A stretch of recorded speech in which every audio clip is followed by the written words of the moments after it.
Welcome back to another episode of Macrodosing. It's going to be a good one. We're going to get into Flat Earth. Make sure that you subscribe on iTunes. Leave us a 5-star rating. Billy will read every single 5-star rating on iTunes. That's a promise to you guys. And subscribe on YouTube. Tell you what, I'm going to make it super easy. I'm going to give you 10 seconds right now to subscribe on whatever medium you're using. 10 seconds to subscribe starting now.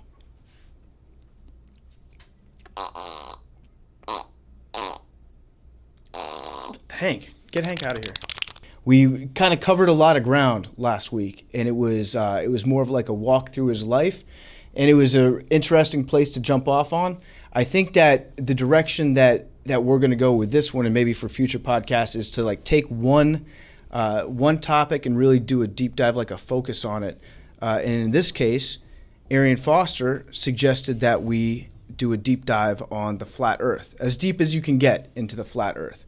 So he's going to be kind of leading the way on this one, walking us through all the theories and kind of the history of flat earthing. We're gonna get into it. We're into some weird stuff. This week, obviously, we have Arian here. We got me, PFT. We got Avery running the production aspect. We have Big T back again. Big T, what color underwear? Wait, Arian, guess what color underwear Big T's wearing today? All right, let me see.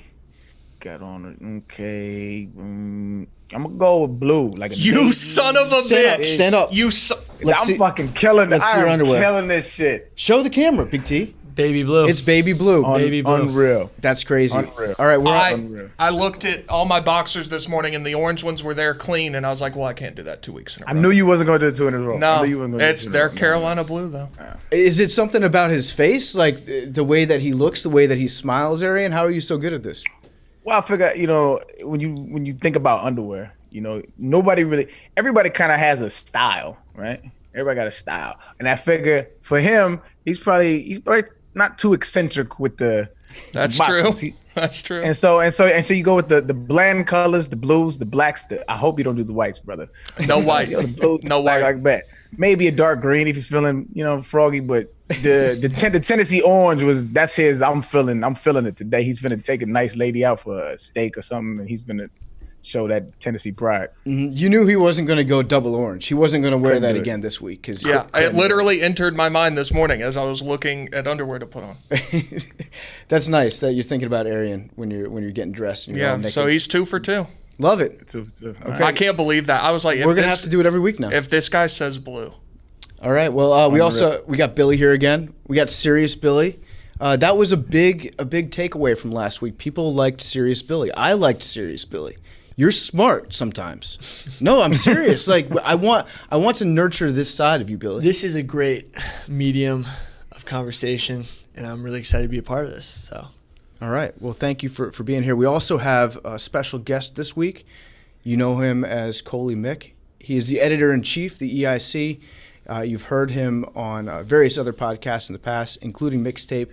And Coley felt like he was a natural fit for this show because he does most of the conspiracy writing here at Barstool, and he's just really into long, rambling conversations about crazy shit. So I felt like we should reach out to him, and we'll have him on as much as he would like to be on the show, but he's going to make his macrodosing debut this week. So Coley, it's good to have you.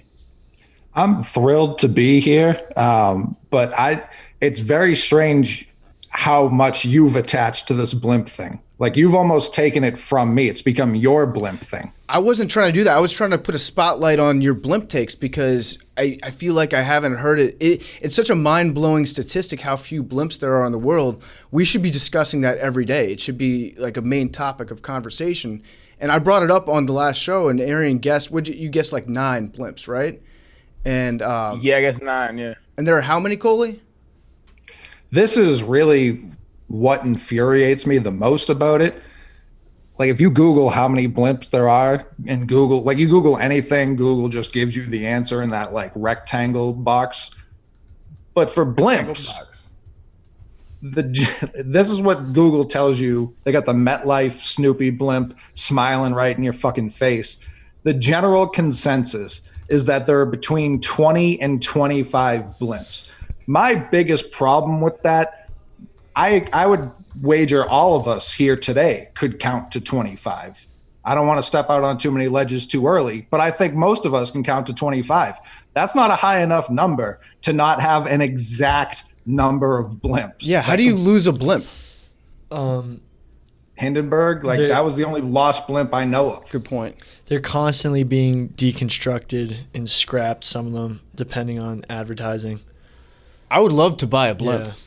Like a blimp that gets put out to stud, essentially. It's like, hey, we're going to break this down and sell it for parts. If anybody out there is selling a blimp, let me know because I'm down. But the people at Goodyear got mad, and they said that it was fake news. I think that they're trying to say that there are more blimps that are currently in commission than there actually are. But, Coley, would you You know what, man? This is a hot take. Fuck blimps. Fuck blimps. You've made a very, very powerful enemy, Arian. What? They don't do anything. Skywriting is actually way more economic. But they cover golf tournaments, Arian. You got drones for that nowadays. They're inefficient. But they're Fuck loud. blimps. Fuck blimps. What would you rather, a blimp or a hot air balloon? Hot air balloon. No question. It's insane. Do they have any blimp conventions? No. Fiestas? No. I grew up in Albuquerque, New Mexico. There's a balloon fiesta where it's the biggest balloon fiesta in the world at hot air balloons, and you go and you eat burritos and drink hot chocolate all in the morning. You see like hundreds and hundreds and maybe even 1,000 blimps go in the air. Air balloons. Air balloons. Blimps? Yeah. I feel like air balloons. You're only allowed to have one blimp within probably per state up in the air at a time. I've never seen dueling blimps, which doesn't make a lot of sense to me because you can drive a blimp, you can steer a blimp, right? But you can't steer a hot air balloon. It just goes wherever the wind takes you. Like Hancock, they get stronger when they're away from each other. Yeah. Another interesting number. How many aircraft carriers do you think the U.S. has? Oh, it can't be that many, right? Think. They're huge. Active or total? Active. Fine aircraft. Because active, carriers. I know it's really small. It's like 4. Yeah, aircraft carrier, you mean like current in the military that is able to be deployed? Because we've got one right off the coast here in the Hudson River. That doesn't count. That doesn't count? That's sunk in the mud. The one that Nick Cage jumped off of in National Treasure? Intrepid? Yeah. No, I think Big T's actually completely wrong. I think there's like a shit ton of them. No, they're too big. There's 3 last time I checked. That makes sense. And then think about how many, and then another one, that makes sense, but think about this, how many battleships do you think are actively? I don't even know what Like, the difference board game? Maybe Use that's what I those? was thinking about. So there are 7. I think there's 9 battleships. I'm fucking good at this. Yeah. So, but I don't think there's any conclusive number of how many deep water submarines there are. Yeah, those are secret. Yeah, they're just everywhere. Uh-huh. They're basically aircraft carriers, battleships are obsolete. Nuclear subs like way more effective. Mm-hmm. How do you pronounce that word again? Obsolete? No, the other one. Nuclear sub? Nuclear. Nuclear. No, it's nuclear. He's right. I don't know. Also, can I say something real quick? Remember how Billy in the first episode mentioned something at the end about data mine? Was that in the episode, or were we talking about that after? Anyway, Billy wants to do an episode on data mining and things like that. And I looked over at his computer screen, and he's about it because he uses DuckDuckGo. Okay. Oh, I was using DuckDuckGo to see if it gave a different answer about the blimps. And did Okay. it? Google could be hiding. Because they blimps. mess around with the algorithms sometimes. Yeah, the search results. Actually, to be honest, to do a lot of the research for this show and the past show, I had to use DuckDuckGo because you couldn't find a lot of it. Little flashback to last week's episode. One thing that Alex Jones was right about, I remember back in 2008, 2009, when I was listening to him on the radio, he was like, you need to use a private search engine because Google's going to take all your shit and store it forever, and then they're going to be able to sell it to the highest bidder. Turns out he was right about that. Now, the service that he was advocating for, I think that they weren't really a company, and you were just giving your information to a worse person than Google. But again, as you typically find with Alex Jones, there's like a kernel of truth wrapped somewhere deep inside his batshit burrito. Before we get into this week's news, I have an announcement to make. I actually got my hands on some microdosable psilocybin capsules. So I don't know if I want to. I'm a little bit afraid to try them.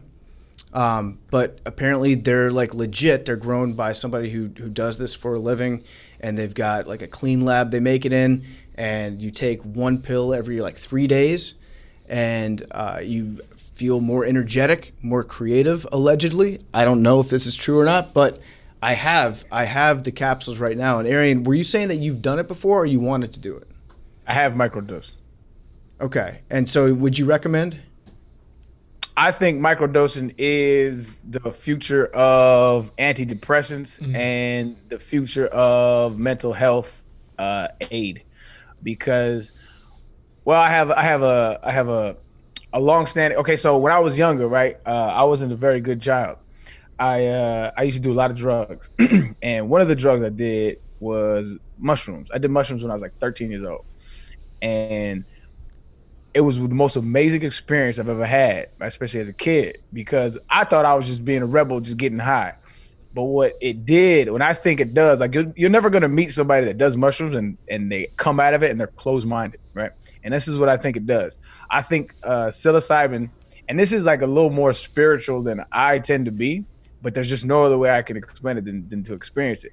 But it allowed me to view the earth, and this is what I tell people. So like when you microdose or when you take shrooms, like just like y'all sitting in the podcast studio, and you feel like right now you're existing inside the earth, right? It's the earth is a stagnant thing, and well, it's moving. We'll get into that later with this flat earth shit, but it's you're existing inside of the earth. When you take mushrooms or psychedelics, you feel like you're existing with it, and it's like a very real experience to where it's like the light that is vibration, the sound that is vibration.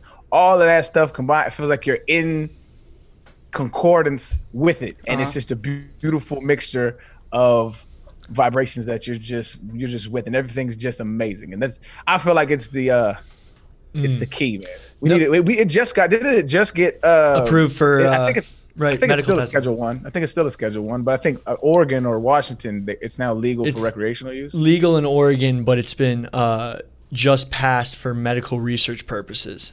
And what they have found, right, for, now they're giving it to lab rats. Now they can test and use it for research. But what they found is, and amongst a lot of drug addicts who have neuropathways that cause them to seek out drugs, it actually reconnects their neurons. I'm probably doing a clumsy job of explaining it, but it reconnects neuropathways that have formerly been shut down. There's probably a neuroscientist listening to this and being like, he's explaining it terribly, or it almost resets your brain in a way that we haven't fully grasped how it works. But, I feel that, drugs nowadays, we said this last time about marijuana, like marijuana is too strong. Yep. But, high doses of psilocybin have been known to cause, psychotic effects, and we should also recognize that these are unstudied chemicals. But in low doses, I do like those. The chances of those occurring are much lower. But Billy, I think with this stuff, anecdotes matter, right? And there has never been in the history of mankind an overdose of psilocybin mushrooms, right? Now, or LSD. And so, to me, that speaks or marijuana. That speaks volumes about just that fact alone. And we still have it a Schedule 1 drug is insane. So there's this dude named Carl Hart, right? He was just on the Breakfast Club, and he's an advocate for recreational drug use. And he says that we demonize drugs in a way that, there's a whole political reasons as to why I won't get into. But he's like, yo, you could be a casual heroin user. You could be a casual crack smoker. He was like, but when he breaks down the reasons as to why, it's really brilliant. But it's something that we need to look into more. We demonize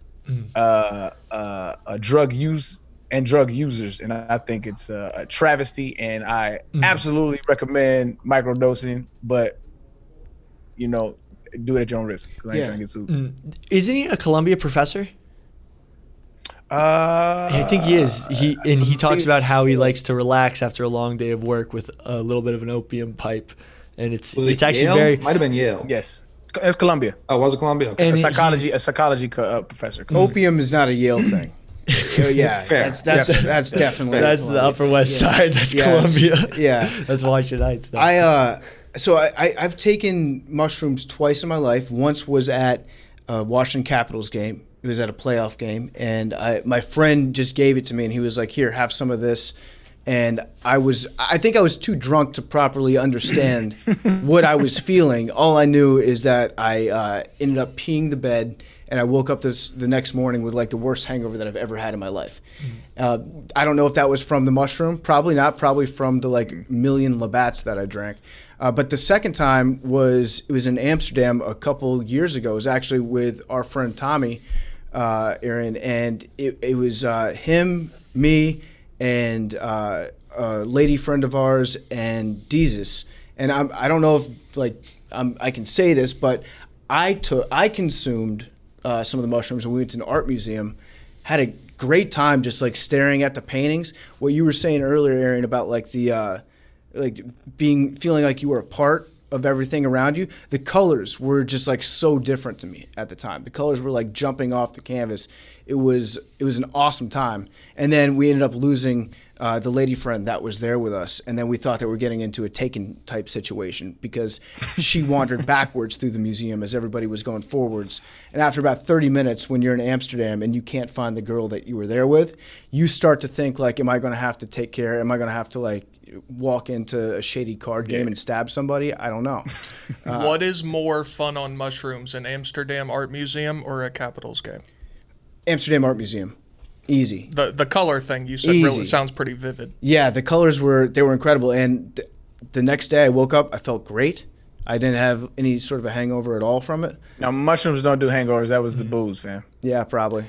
Yeah. Oh, and so I will say this, though. If anybody thinking about doing it, make sure you're around positive people in a positive 100%. environment. It's not like a party drug. Like you have taken it as a party drug and you had a good time. That's amazing. But a lot of people have bad trips because they're around like negative people or they're like at somewhere they're not familiar with, and it's just it can cause you to go in your head a little more than you should if you're not careful about the environment that you set yourself around. So it's, for me, it's like you want to go out in nature. You want to go out in like in the middle of nowhere with some people that you trust, some good people. We'll have one babysitter or somebody who's experienced at least that can coach you through it and walk you through the steps and make you understand. Because when you do it for the first time, it's like, yo, fam, what the fuck? And you're like, yo, calm down, just let it come.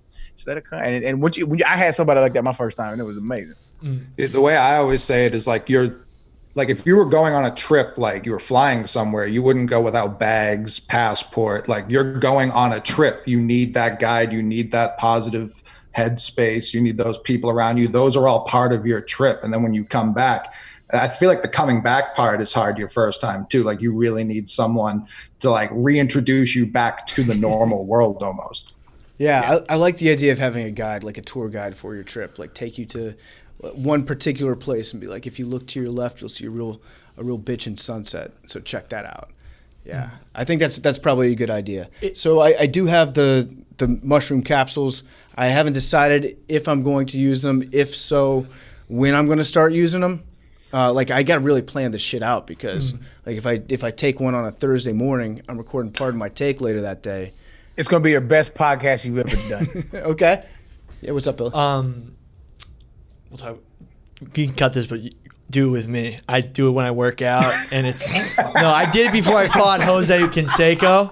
Avery, don't cut that. Yeah, we're not I'm going not to cut cutting that that. at all. Oh, shit, no way. No, but I do it every week. But we got to make sure, like, we don't want the people at home. Like, research your family if they have a history of bipolar, schizophrenia, or mental issues, because some people, they don't realize this, but they take a bunch of mushrooms on a Saturday night when they're partying, and they end up slipping into a bad headspace when it should be used to get you into a positive headspace. They'll take like 3 grams and they'll party and they'll be at the party and they'll freak out. Like we were talking about positive Billy, people. there's no evidence of that, Billy. I mean, I'm gonna be honest. I know people who I've like gone to school with who've done. It's you got to be careful. It's not, it's not. We can't be acting like these strong, like medicines don't have negative side effects in some points. What is it? What is the negative side effect? Well, it sometimes brings to light meant like if you have a history of Arian's basically- calling you a narc, man. but the thing is, we can't. I mean, look, I'm Hey, trying to all I got healthily from that microdose, was, hey, do not do drugs around this man. He is the police. I'm not the police. I'm not. I literally microdose 0.3 grams once a week. Did you see how he interrupted you? He's like, excuse me. My man. No, I was saying the first time Follow you Robert Robert Mueller's Mueller. orders Usually on cut this this. podcast. No, yeah, I want to say the first time you do it with me. We'll work out. I'd like to do it. I take it in the morning. I work out. Down at the station, right? Billy? Yeah, he sounds like No. a cop. You're right. When you do it with me. Let me test them before you do it. Billy Popo. No, but I mean, honestly, it's helped me through a lot of mental blocks Yeah, myself. I bet through Yeah. all the confiscated right all the paraphernalia you have. Yeah, so I don't know. It's something that I'm thinking about doing. I'll bet it will be a good time when I do choose to do it. But I just got it, and it's honestly like just kind of intimidating having the bottle, and it's kind of calling to me. And it's like you want to try this, but Microdosing isn't something that like it's not going to take you out of your element. Like Microdosing won't. you'll be able to everything that you can do sober. You'll be able to do with microdosing.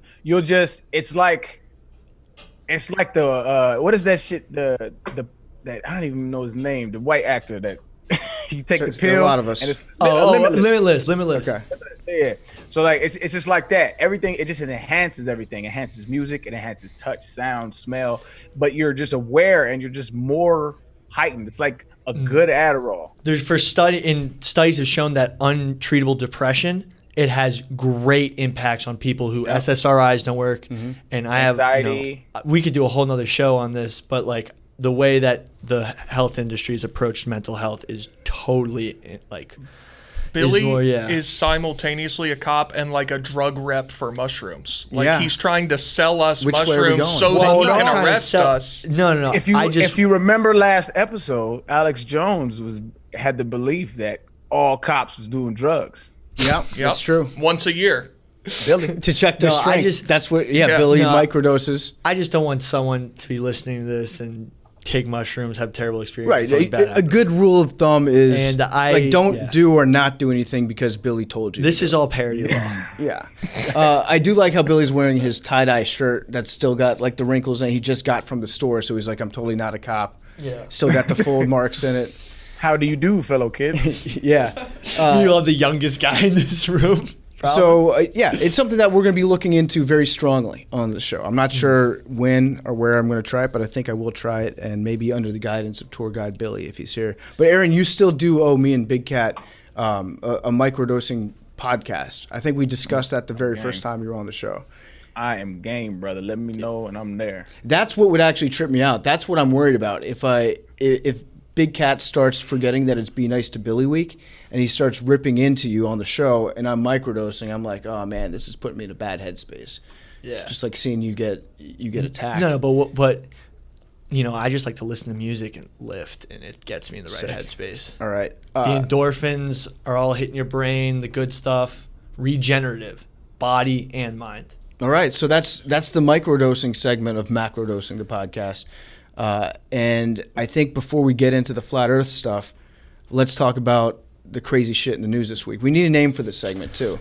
So Billy thinks that it's not that crazy. I personally do think that any time that you see an alien, that you have documented alien interactions or UFO interactions, it's probably worth discussing at some point. So there was an airliner that flew over New Mexico, right? Arian's home state. And Crib. yeah, they saw a UFO pass over the top, and they said it looked like a cruise missile or something like that.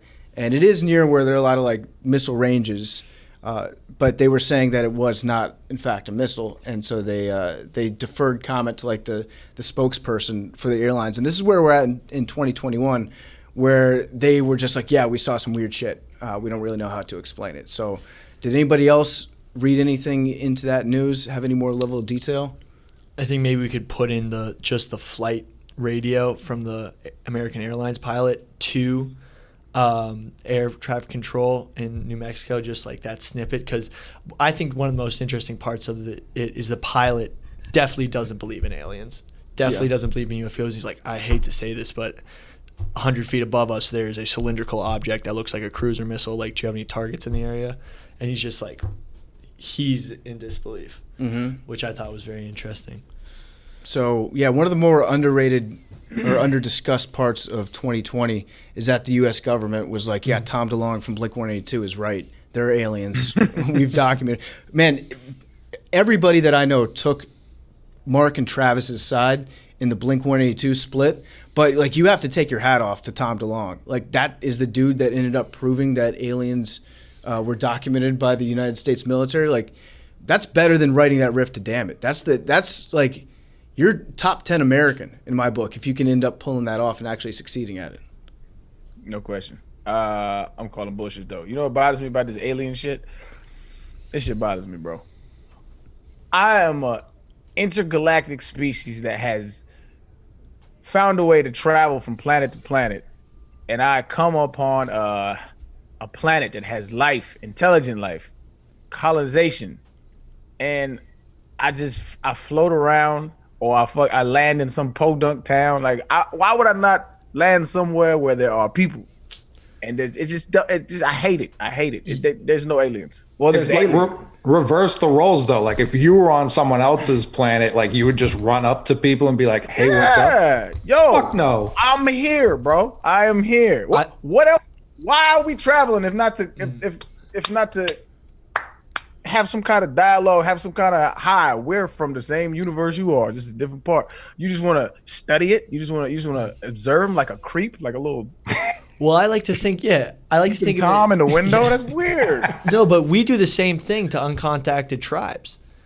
Yeah, because we know they're going to kill us. No, we don't. We do. There's like one. I think it's in like Indian Ocean.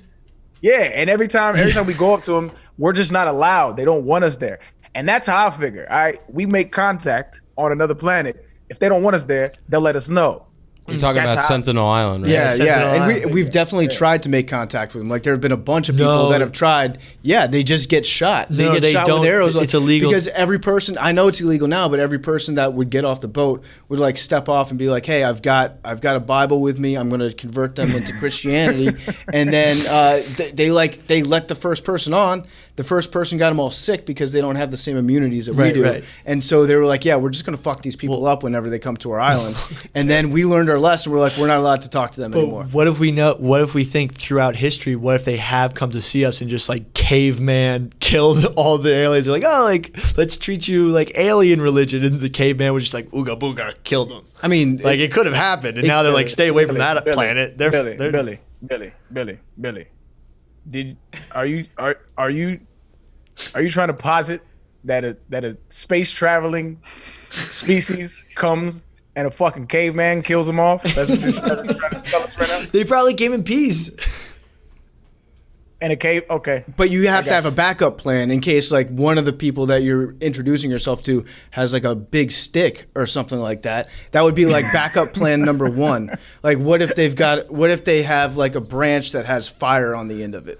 Then are we all fucked? Are we going to have to you don't think that, again, Billy is positing this, that a spaceship that travels across a galaxy or across a universe would stop on Earth, and then with the technology they have to get there, would not have a way to encounter a caveman with a rock in his hand? They may have no concept of violence. That's heavy. That's the silliest shit in the world. They might. Entropy. I do. Chaos happens. It is what it is. That is what this universe is predicated off of. So if something's living, something's dying, brother. That's heavy. I love that. If something's living, something's dying. That's a good T-shirt. That's a good bumper sticker. All right, so Arian doesn't think that it's real. Do you think all aliens are bullshit, or just these ones? No. I think it's ridiculous not to think that there's other life, right? Because I'm afraid. I don't know if you ever studied evolution, but evolution is fucking fascinating, and life happens, and under the right conditions, in this planet it happened, and so you look at, there are billions of stars in our galaxy that have billions of planets orbiting them. There's billions and billions of galaxies with billions and billions of planets. Just there's no fucking way. I think they even like it's called like the Drake equation. They actually tried to like mathematically prove it. and it's improbable that there isn't life elsewhere, somewhere. Yep, I agree And with that that. is only if you believe in the cosmos, the galaxy, and a spherical Earth. That's a hell of a tie-in. Great segue. Wow. All right, Great. so that was what's going on. That's just the segment name I came up with right now. What's going on? I like it. In today's world, and now we're going to move over to talk about flat Earth. The flat Earth discussion is being brought to you guys today by Dogecoin. $, Doge, Everyone's buying it. I'm not a financial investor, but I've certainly made a good amount of money off it. It'd be a real shame if other people were to buy it and drive the price up. The segment is also brought to you by the non-fungible token of Alex Caruso's chase down block on James Harden, which is only increasing dramatically in value. So if you're out there looking for an NFT, might want to pick that one up before they're all gone. So great sponsors. We love our sponsors on this show. Did you pack that or buy it separately? What are you talking about? Whoever owns that, do you think that person? I don't know how they purchased it. Hang on, let me check my. This is also brought to you by Picoin. I actually do have that one. Oh, really? I didn't. Oh, wow. I didn't realize, but yeah, I do have that. That's crazy. That's like going up in value so much. Well, yeah, it's weird. I paid $536 for it, and that's the highest that it's been sold for so far. So I got in at the top. Not great. I don't want to buy something cheap. I don't That's want to devalue myself. That's true. But yeah, so if you want to go out there and if you're interested in getting into the NFT game, you could do a whole lot worse than the Alex Caruso chase down block of James Harden that everybody's talking about. So let's get into it. Let's talk some flat Earth. So Arian, I'll turn it over to you. What you got for us? I actually haven't seen that block, man. Oh, you put it in the group chat so and bless me. No, I can't share it. It's mine. The highlight belongs to me. Oh, well, That's how these things work. what we got to do to get the rights, man. I think you just have to honestly search a GIF of Alex Caruso block shot, and anyone can watch it. It makes me feel dumb as shit. But it's yours. When Bleacher Report posts it on on Alex Caruso's birthday, Bleacher Report's like, check out this great block shot by Alex Caruso, and I'm like, they can just post it for free, and I paid $530 for this. But thing. it's yours. It is mine. They are using my property. Amazing. Didn't he poll in the All-Star voting, or was it him, or was it somebody else that was not supposed to be there? That's a good He question. definitely Cole? did. That's insane. That is hilarious. I mean, no, shout out to him. He's a much better basketball player than I am, but I'm just saying that's wild that all-star votings can cause somebody like that to be in. Anyway, man. So look, I don't have what got me into the flat Earth theory was boredom, and I spent about a good 2 months of every night in my insomnia just looking at flat Earth videos, and I was just fascinated by it. So to give a little background on the flat Earth, man, we as a society, it was first documented that the Earth was more than likely spherical back with the ancient Greeks. I think it was like the 5th century BC, something like that. And there's always been pockets of communities and societies that have thought it was flat, right? But as our scientific understanding has grown, we understand the world that we live in a little bit better. Like I said, there's always been pockets that have thought the Earth was flat, but I want to more focus on this new wave of it. That's what fascinates me, right? Because it has a lot to do with the premise of this show.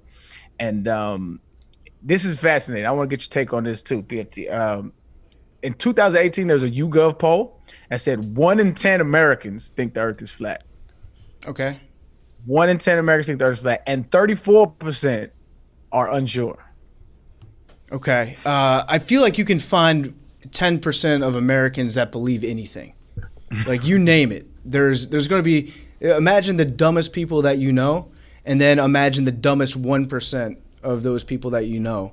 Like, I feel like 10% is, it doesn't shock me. It is weird to think that, like, yeah, we all grew up and we learned the same things. But there are always people that that want to feel like they know something that everybody else doesn't know, and something that everyone else is misinformed about. It's a great feeling, honestly. Like, when I can tell somebody a fun fact that they didn't know, or I can tell them something that they might believe, like the Blimp thing that we talked about last week. When you can break that to somebody, you feel great. You feel like so much smarter than them in that moment. So it doesn't shock me that there are 10% of Americans. I would be actually be interested to know how that number has changed over the course of the last like 200 years in America. Like if you go back to like 1800, were there more people back then that thought it was flat or Really? less? Google that shit. There's a lot of historical precedent. Jamie, pull it up. For the flat Earth theory. So honestly, it's basically in every pre-state civilization, their idea of the world is flat. You see it in Norse, Germanic peoples. You see it in the Incans and the Mayans.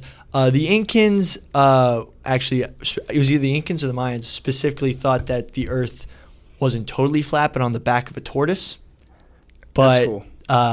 So they accounted for a little bit of curvature. Like Danny Trejo's head in Breaking Bad. But also in some sects of Islam, it's in the Quran that the Earth is flat. I have one picture. can be interpreted, my brother. Right, interpreted. Of course, that's Interpreted, right. yeah. Interpreted, and in tons in the Bible, but they interpret it as when they say the world is firmly established, it cannot be moved. That disproves gravity, rotation, heliocentrism, which is rotation around the sun. But again, it sounds like these are all interpretations. So like even in Christian texts, it's filtered through layers of like theological scholars that are like, yeah, this is what this means. And then they teach that to somebody else. And they're like, well, my interpretation of this guy's interpretation is that it means it's at the center of the universe. No, but they firmly believe that the Earth, like if you ask someone who's writing the Bible, even the original people, they would not tell you that the Earth was round. Okay. That was a sort of, I say pre-civilization, pre-state civilization, meaning before city-states such as Greece or Rome came about, or Egypt. That's when they started to actually figure out the basics of trigonometry, mathematics, and, be able to deal with circles, which was actually very hard. Okay, but in terms of the United States, like if you flash back in time, do you think more people now think that the Earth is flat than did even 50 years ago, 60 years ago? I would say Yeah. I'll say this, Billy Because and it- I. Oh, I'm sorry. go ahead. Sorry, Aaron. No, go ahead, go ahead, Billy go and ahead, I Blue were. Trust. We were. Billy and I were just talking about this outside in the office before we came in here to record, and I was kind of like, "Oh, what a silly idea, the Earth being flat." And I'm not going to say who it was, but there was one employee here who didn't say he was a flat earther, but said to have a healthy distrust of things that you're told. Okay. And basically said, well, I didn't say that. And basically said, how do you know that, like, the Earth is round? Like, what if the pictures that you see from, like, you haven't been to space? Well, my counter to that would be I did fly to Hong Kong one time. Okay. And when I flew to Hong Kong from New York, you go straight north. You go direct north over Canada and over the North Pole, almost exactly over the North Pole. Then you fly down through Russia and you land in Hong Kong. Then on the way back, you fly due east. You fly directly over the Pacific Ocean. So the only way that you could fly in two directions for about the same amount of time and get to the same place would be if there was some sort of curve, right? I don't know. I feel like most flat earthers, if you just get if you get on a plane, you probably look at a plane like a dog looks at getting on an elevator. You step foot on there, they close the door, they open the door, you're somewhere else. And you're like, okay, that's cool. That kicked ass. I'm glad that I'm here now. I can go outside and piss. And so when you get on there, you can look out the window and you can see exactly like which direction you're going. And so that's not space travel, obviously, but it is going halfway around the world travel, which I think kind of proves the same point. I don't know.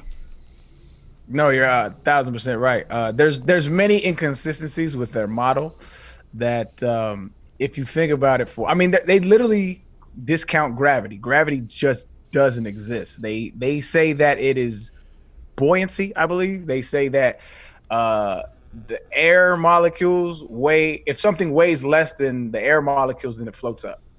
That's their reasoning behind it. They don't. I have yet to hear a good. Go ahead. I gotta say that to me makes more sense than gravity, because you ask somebody what gravity is, nobody knows what the fuck gravity is. People are just like, bigger things attract other things to fall down towards it.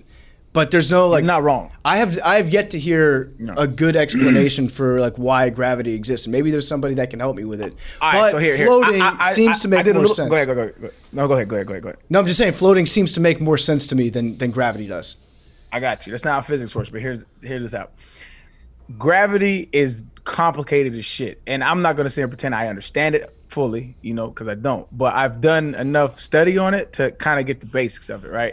And it takes the reason why conspiracy theories are so juicy is because the more complicated things are that you have to understand, the more axioms or the more foundations you have to, or premises you have to believe in to be true in order to get to the reason why something is true, right? So in order to believe that gravity is true, you have to understand certain things, physical properties about the universe.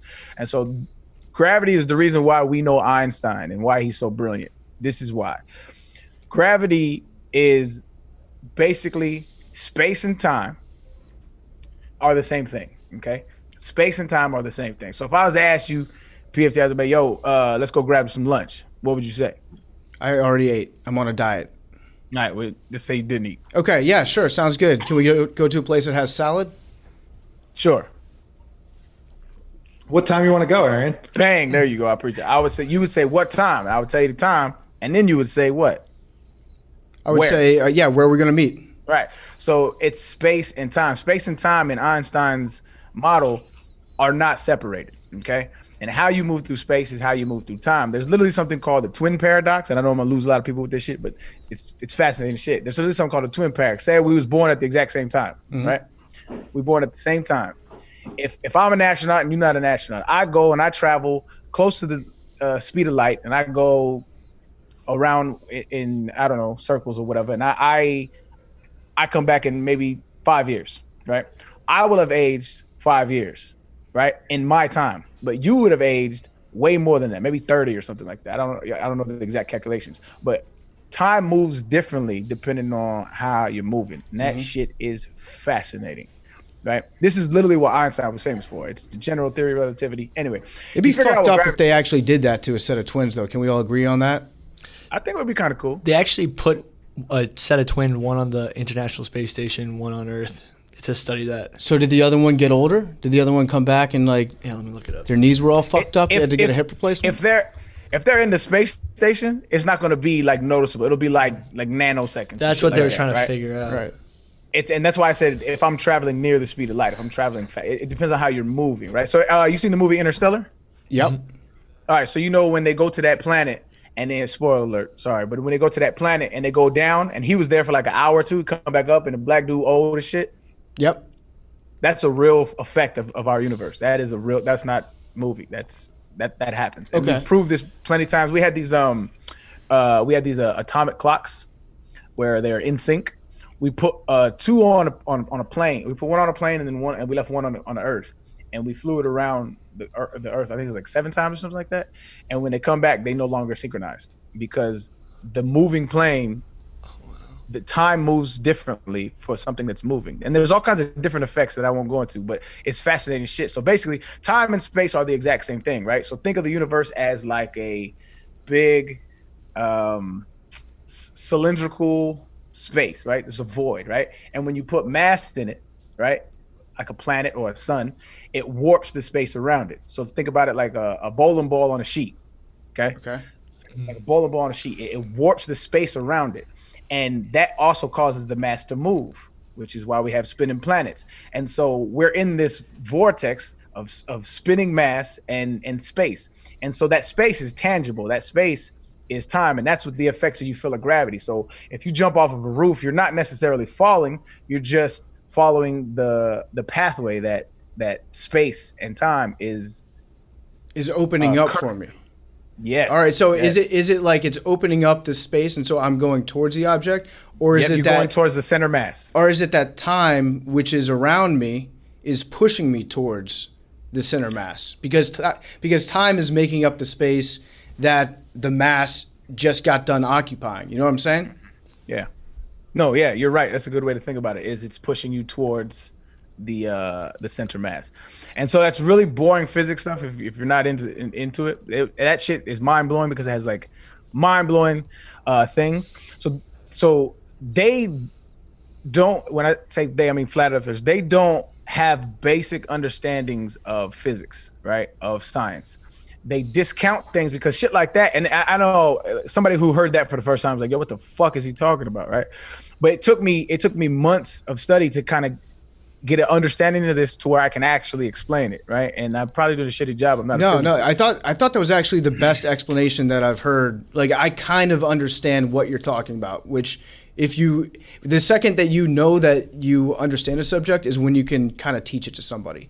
So, right. Thank you, man. Yeah, that was good.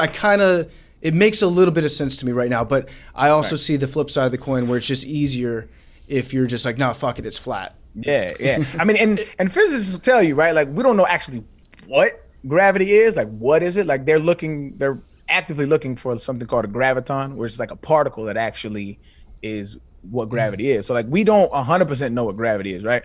But it's the gap in the knowledge where flat earthers and conspiracy theories exist. They're saying, we don't know 100%. Well, guess what? It's all bullshit.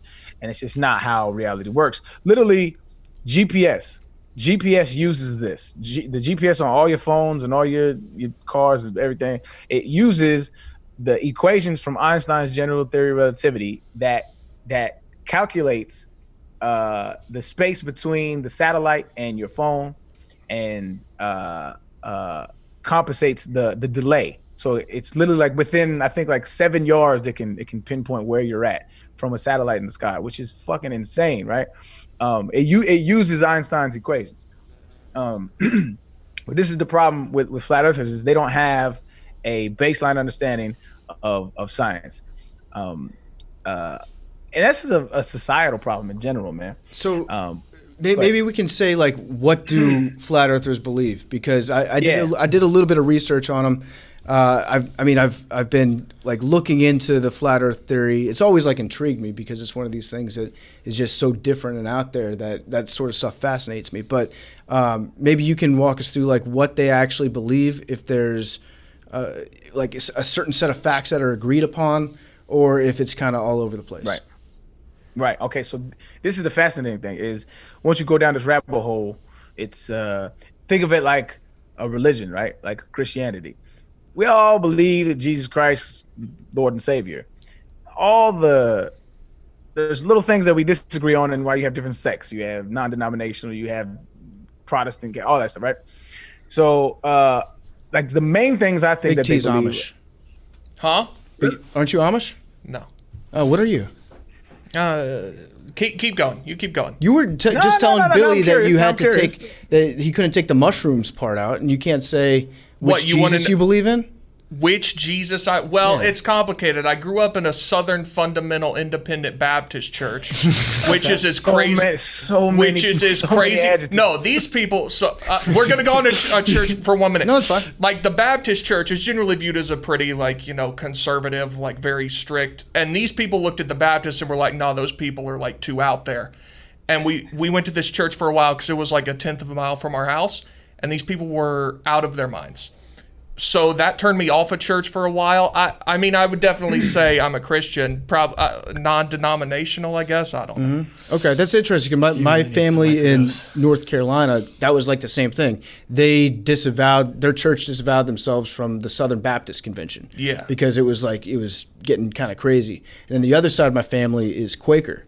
And so Really? I was raised in the Quaker church, which I don't really retain all the lessons that they taught, obviously. I mean, you can take one look at my life and be like, that guy's probably not Quaker. But they just, when it comes down to like the root of their belief, they don't really know. They just think that everybody has like a little bit of whatever God is inside them, and that's what makes them alive. And so it's like this little light, the inner light is what they call it. And they also think that you can't fight, or they believe in pacifism, so you shouldn't fight in wars. Which is, part of me thinks... I believe in that. And they're abolitionists. Yeah, and they're abolitionists. I think that my dad was like, I don't want my son to get drafted into a war if there's a war, so we're going to raise him in the Quaker church. Not a bad plan. I just found out I'm a Quaker. Yeah, there you go. My ancestors on my mom's side originally came over as Quaker. All I didn't right. know that about you. All right, crazy.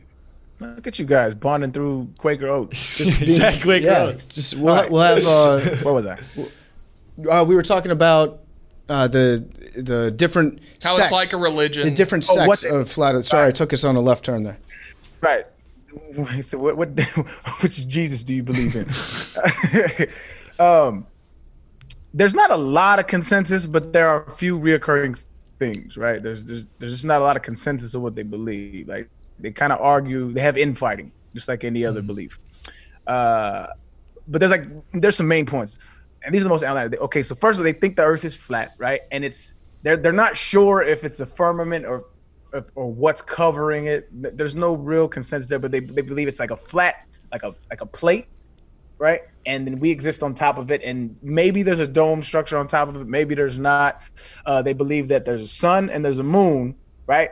And it rotates like a roulette table. It rotates like that. They also believe that surrounding the plate is an ice wall. There's an ice wall that we call Antarctica, right? And they believe that there is a treaty that says if you try to travel to this ice wall, this giant ice wall that encompasses the entire Earth, it's a government conspiracy where nobody's allowed there, and there's armed guards, and if you try to go, they'll kill you or they'll threaten violence. Which I do want to get into, but the other one is they, like I said, they don't believe gravity exists at all. They just that's not a real thing. Gravity doesn't happen. And I think what was the other one that was fascinating? So they think it's flat, and they think I read somewhere that it's 9,000 kilometers deep. So like it's a thick. It's a thick. That's the infighting. They don't. There's no consensus. Okay. Yeah, I guess that'd be tough to measure. They do agree on that. The conspiracy to not let them go there. The treaty was the United Nations, and if you look at how the United Nations, their logo, it actually looks like a flat Earth because it's the view from the North Pole to get all the countries. Yep. So. That was, they pointed that being like, look, like it's right there in the logo that like it looks like the flat Earth, which has the North Pole as the middle of a. Yeah. So. I would like to see a view of like an upskirt view of the globe from the South Pole. It would look like that pumpkin that chap said was trying to get the pipe. The one with just like the Antarctica at the bottom and then see every other country around it. Oh yeah, Billy's brought it up right here. That's using the North Pole. Yeah, using the North Pole to That's the UN. So they're saying that Antarctica is a giant ice wall now is the Earth a circle or is it like a rectangle? Yeah, think of it like a flat circle. Think of it like a pancake. So it's like a pancake, and underneath there's, like I said, there's not a lot of consensus. Some people think it's like rock kind of thing. Some people think it's like there's no, like I said, because I couldn't find like a direct answer. There's a lot of infighting. And the ice wall and the treaty shit was amazing because I actually read the treaty, right? The one that was, I think it was in 1950 something. Yeah. And if you actually read the treaty, all it is, I think there's like 14 articles, right? All it is, it basically says all the countries involved, and it's basically just detailing how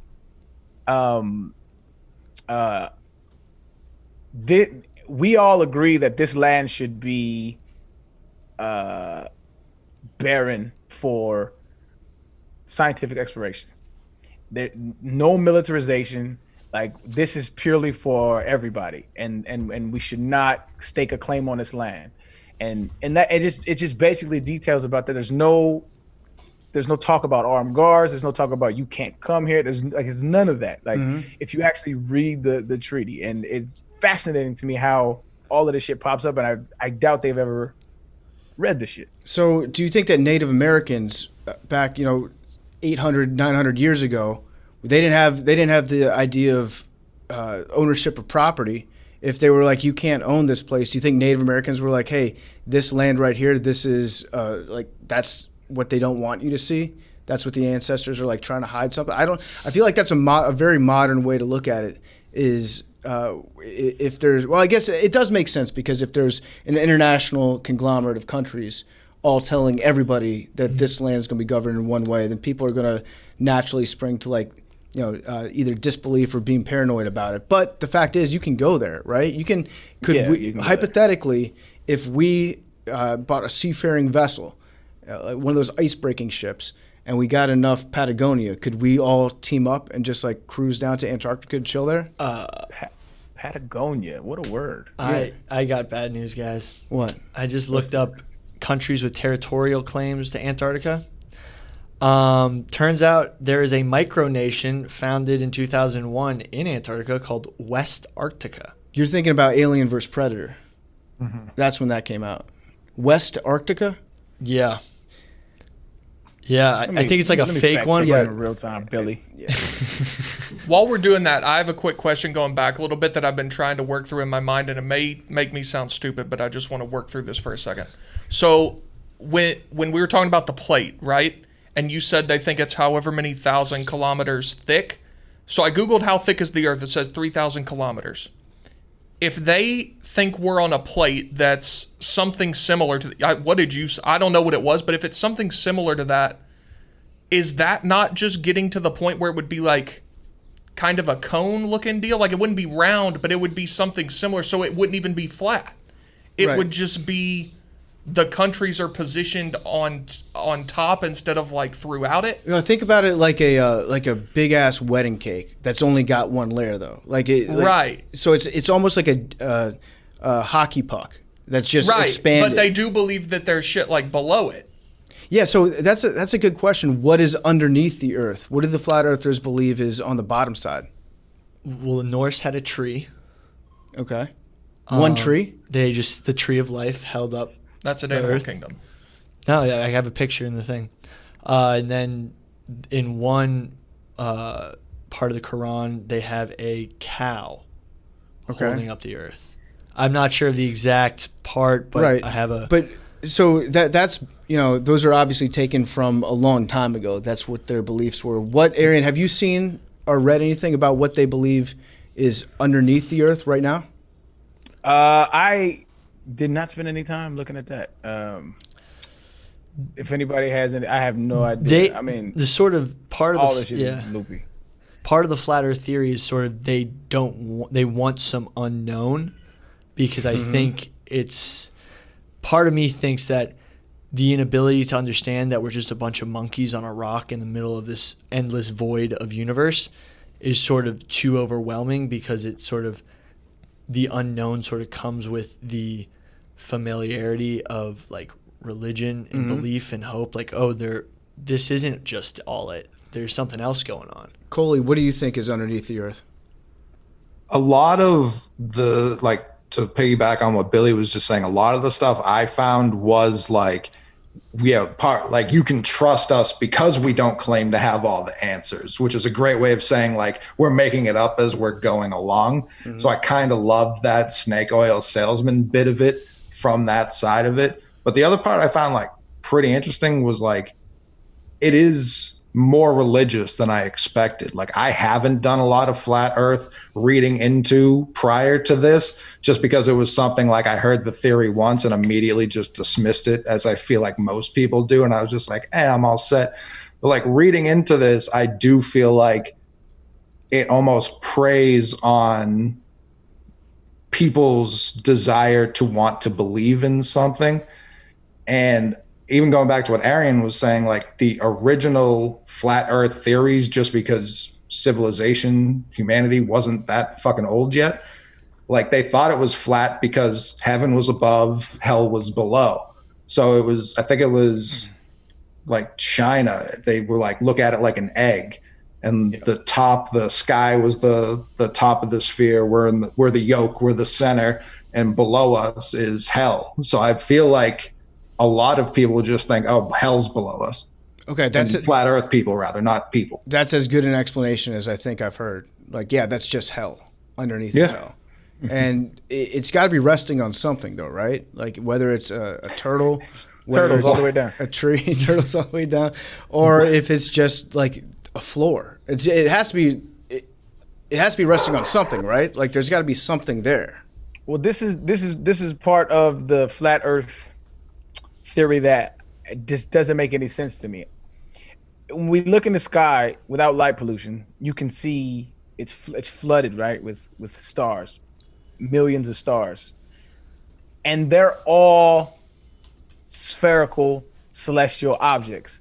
Why, with any kind of inference, would you assume that you live on the only thing, millions of them are up there, but you're living on the only one that isn't spherical? It makes no sense. So do they believe that other planets actually are spherical? Or like when they look at the moon, Yes. right? If they look at the moon, are they like, the moon's flat too? No, they don't think the moon is flat. I don't think the moon's real. They think no. Well, see, this is why I said there's infighting. The majority, the reputable ones I've seen acknowledge that the sun and the moon are real. They don't acknowledge how far they are, right? So I think the sun is like, I don't know, 92 million miles away or something like that. They think it's what is it, like 4,000 or something like how That's like from Yeah. here to Belize. They think they're much. There's a big sort of thing that we're missing that is huge in the belief system is the idea of heliocentrism, which is the sun being the center of the universe, versus I forget the word, but Earth being the center of the universe. And this was something that they debated for years and like would kill each other, like philosophers in Greece. Like, are we the center of the universe, or is the sun the center of the universe? And what we found out is the sun isn't even the center of the wider universe. So I think it's this idea of self-importance of like, I live on the rock in the center of the universe. Yeah. So like I matter. I think Billy's right. Billy's right about that, and it actually comes up a lot in other theories. Just about everything, actually. Like people always, they want to feel like they're very important in the grand scheme of things, because it's impossible to sit down and think about what a small, finite amount of time we occupy compared to the history of this planet. So they make up other stuff to make it seem like they're in the center of things. And one of those, I think we should probably do an episode on at some point, is like doomsday cults. And people think that the Earth's about to end because everyone wants to think that when it comes time for the great battle between good and evil, or whether there's an asteroid that's going to hit the Earth, or whatever the case might be, everyone wants to feel like it's going to be in their lifetime that the entire Earth is going to end, because it makes you feel like you're important and you're there for a reason at that point. So what Billy, you're saying is that people, just like going back through the historical texts of religious scholars and philosophers, they were just saying like, okay, we are the center of the universe, everything revolves around us, which actually makes a lot more sense if you're a flat earther to be like, okay, our little planet here has these rules and is set up in a way that's completely different from everywhere else in the universe. It makes sense. I get that.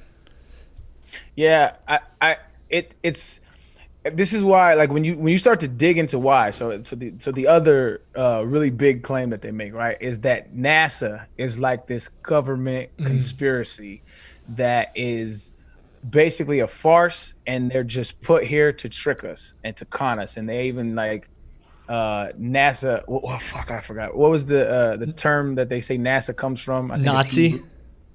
No, it was I think it's to deceive, right? But it's actually not NASA. It's like NAFA or something like that. It's like totally. Watch here. Hold on. This quick Google. The only reason I said Nazi Really was waste time. the German scientists in World War II who developed Hitler's rockets, the doodle bugs that could bomb London, were incorporated into the U.S. space program. Operation Paperclip. That's the only reason why I mentioned Nazi.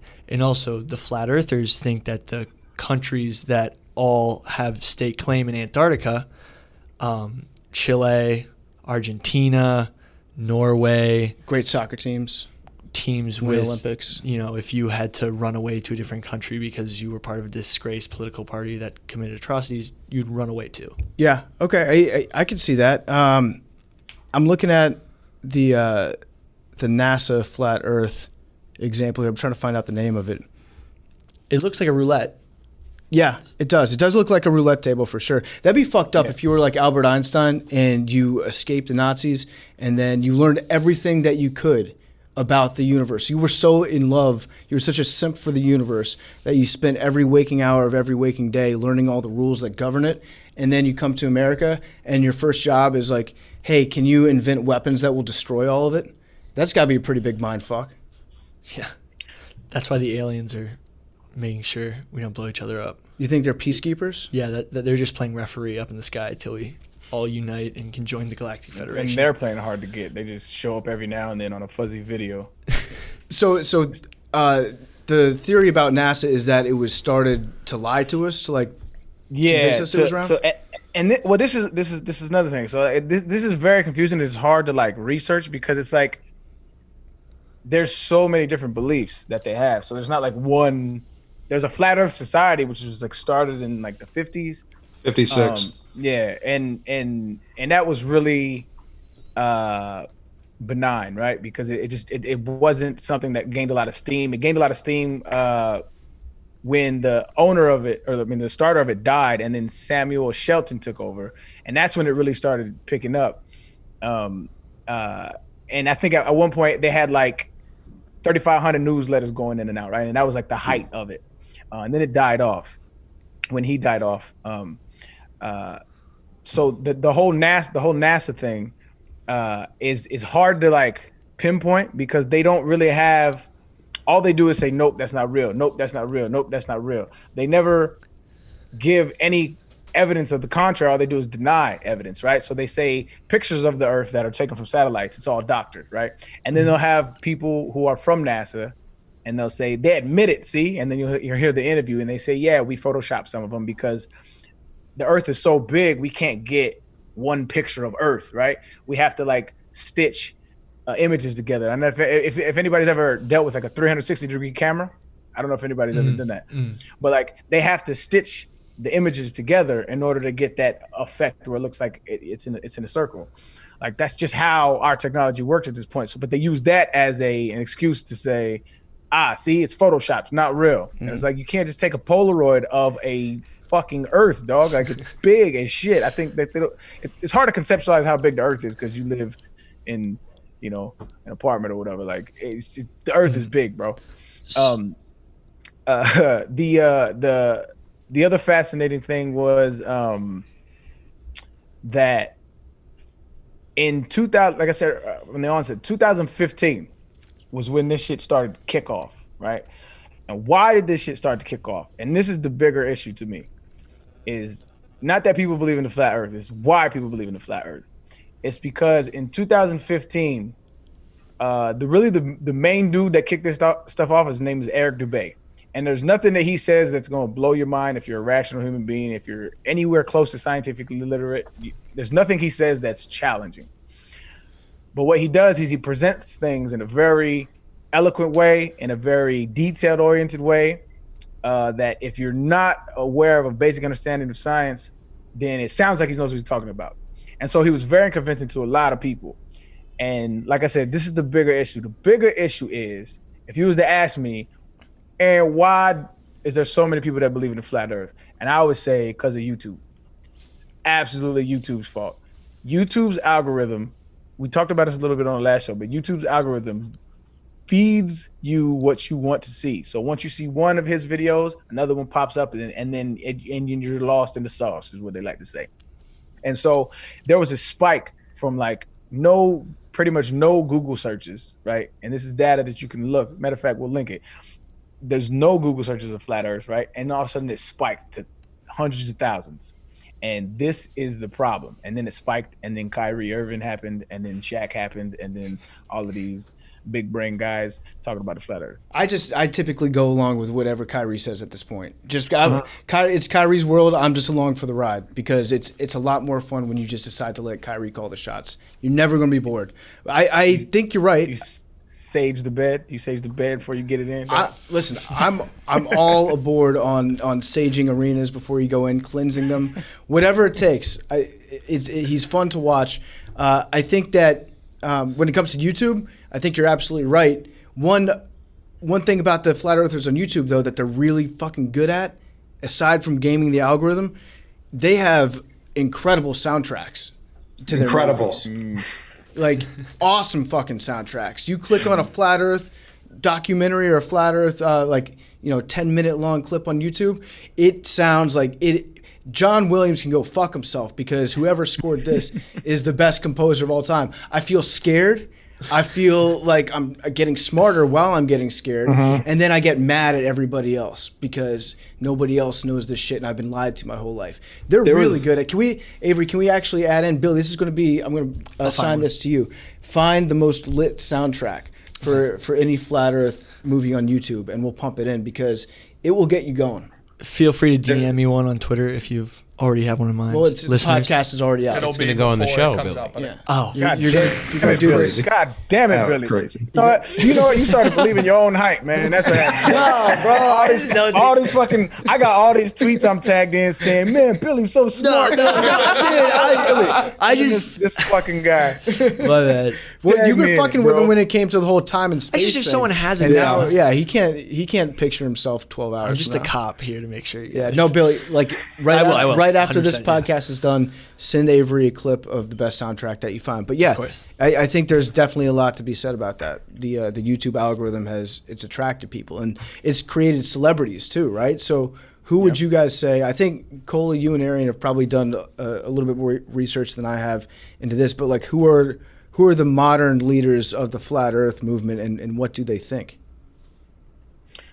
I would say there's mainly one, and then there's a dude that's like the organizer, and I forget his name. He was on a Netflix documentary, but I forget his name. I should have brought it. But the main one, like I said, that brought all of this to the forefront, that reinvigorated the debate, was Eric Dubay. This dude is like the godfather. This one's the one, like, and he don't do a lot of interviews, and he don't do a lot of, so it's kind of like the anonymity kind of keeps his prestige going within the community. Mark Sargent, was that the name? There of you Mark go. Sargent's a That's big him. one. That's him. Yeah. That's him. There you go. Good shit, Billy. You redeemed yourself.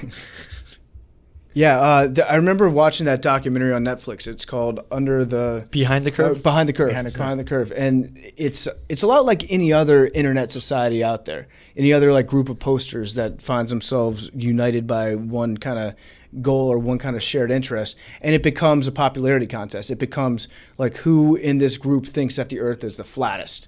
You know, like who is the badass that's pushing the limit, that's saying. Like that's more hardcore than everybody else until somebody's like, I actually believe the Earth is concave and it's bent downward.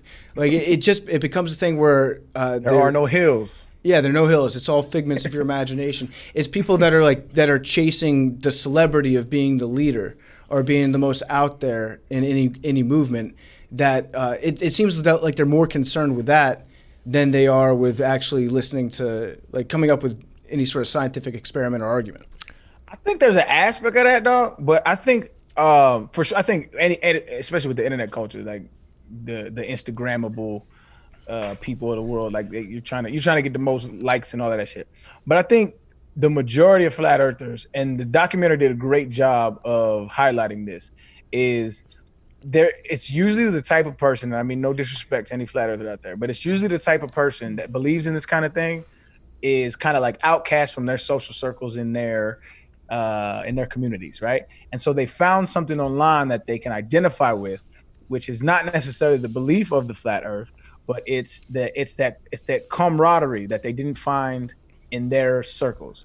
And it was actually fascinating that it took that turn when I was watching the documentary, because that's important. And to your point about the doomsday cults, right? And I'm not saying flat Earth is a cult, but what I'm saying, it mirrors a lot of the same characteristics, and in order to combat that, you would have to have some kind of rationality.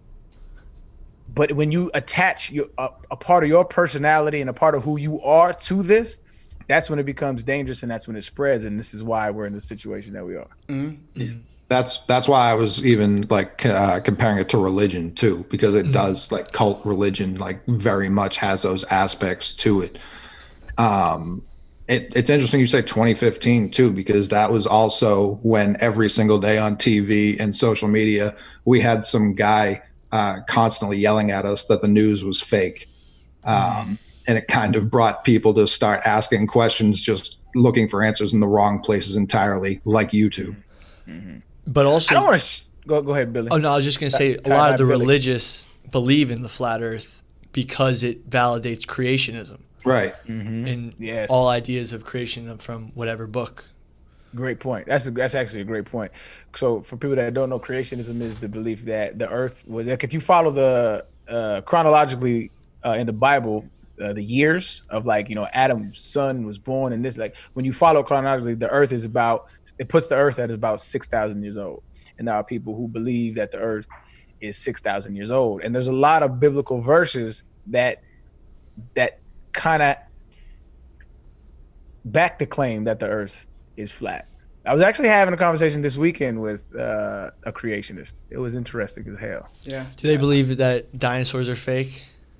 We didn't get into the dinosaurs. Yeah. We didn't get into the dinosaurs. We just got into he literally thought it was 6,000 years ago.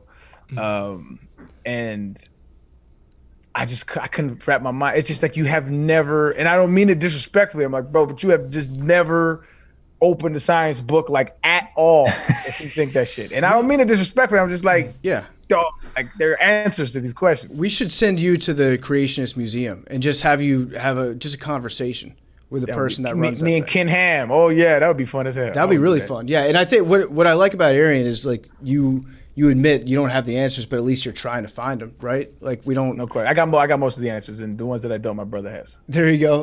And when it comes to Billy, you're also you seem to have an open mind. You're inquisitive. Ever since Billy lost religion, when he found out that Jose Canseco was more of a pacifist than he was, and he beat the shit out of him. Billy's been questioning his entire upbringing. So you're intellectually curious, which I like about you. And I think that when it comes to the flat earthers, it's it all boils down to it's just easier to be like the Earth's flat.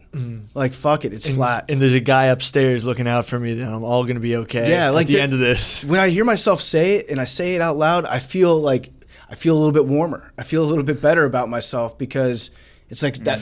Man, that's 15 years of physics education I don't have to worry about anymore. Like it just kind of washes over, and you're like, "Fuck it, it's flat." You know? I have What, Billy? I have a cringeworthy hot take. Okay. The only myth. Say it with your chest, man. Say it with your chest, man. The only myth is the idea of something being completely flat. Oh, yeah, he went in on this earlier. He said there's no such thing. Not the Earth. Like, flat does not exist, period. Everything is a little curved because of the Earth. Yeah, I heard something No. that blew my mind. That's what I said. One time, and that's if you shrink the Earth down to the size of a pool ball is actually not as smooth as the Earth is. There's no such thing as something flat. So, Everything like has a this curve. table That's not. that we that's have all not our true. stuff. So, like, Think about it. Billy, so this table that I we have have all thought our about stuff this, sitting on and right I'm now. telling you that's bullshit, Billy. Billy, what? Hold on, you got to give me a definition before you spout this. Well, nonsense. I mean, like What do you mean by flat, Billy? the fact that something has zero curves. Just so a zero degrees in Right. an angle, right? There's no. Right, but math is also theoretical. That's not true. That's actually a philosophical debate, but I don't agree with that. But think about it, like if, the Earth is round, this table is on the Earth, and the Earth is round, it just has a very small curvature. Yep, not how that works. Like, this table is At on all. legs, Billy. So, Maybe this leg is long and this leg is like a little bit short or whatever, but the surface can still be flat.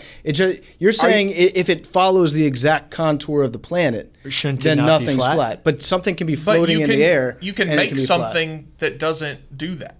I said It's like it was, saying, Billy, what you're saying is you can't draw a flat line through a circle. Is what you're saying. That's what you're saying. right. It's not true. Can't. It's not the case. But think about it. This was important. I haven't This was thought about important. What's over? Yeah, we did. It's important. Okay, it's important I that, it's raised important it. that I said it was cringeworthy. it's important that Billy fucks up at least once per episode. Okay, we're it's, done. It's good. He already had that. You know what? I need a hot take from you every episode, man. Okay, I'll bring Yeah, it. but work on being more confident in your hot take. I know, I knew you guys would get me on me for that one, but I was just thinking about it. That's stupid, Billy. Dude, the flat. But like, think about it. I have thought about this. Our concept of flatness comes from the idea that the Earth is flat. No, But it it's doesn't. not, What the because fuck we- are you talking? No, Our concept of flatness comes from angles, literally angles. There's 0 degrees. There's 1 Right. degree. There's But 2 degrees. the It goes pr- all the way the from 180 to primi- 360. the- They're yeah. literally degrees. And what you're saying is 0 degree angles don't exist. Well, they do in math. They As a- do. Anyway, Have you ever Even like like hung Arian- something? Have you ever hung something, Billy? No. This was his example. They have levels. There are They have pictures on the levels. wall. He literally pointed to a picture on the wall in the office and said, yeah, this picture, like, it looks flat on the wall, but it's actually not. Because honestly, our eyes are also curved. Oh my fucking god! This. Really, the 360 degrees is a circle. So once you hit 180, that's flat in a That's circle. flat, my G. There's a plane that cuts through the center of the Earth. And let me ask you this: since you're talking about flat on the ground, what about up? Can you be flat up off of a circle? Straight up in the air. You know, now my brain is overheated. Yeah, you didn't think about up. Brain's overheated. That overloaded up, overloaded.